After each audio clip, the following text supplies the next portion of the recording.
Gold, diamond, platinum. These metals, we used in our regular life as jewels and for other purposes. It mined from the earth and through various extraction process, we finally get this metals. But, how it planted under the earth?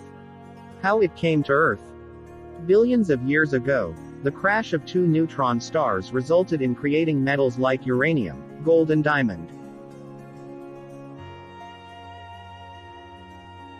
Neutron stars are ultradense core that remains after the supernova explosions.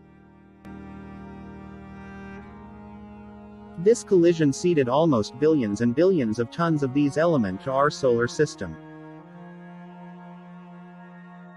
Almost 90% of these elements originated from the single neutron star's collision. That happened before the birth of our solar system. The first direct detection of neutron star collision was happened about 130 million light-years away.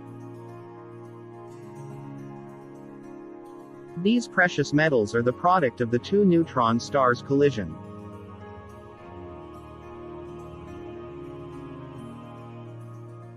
So, if you saw the gold or diamond, have it in your mind that it came from the space as far as millions of light-years away.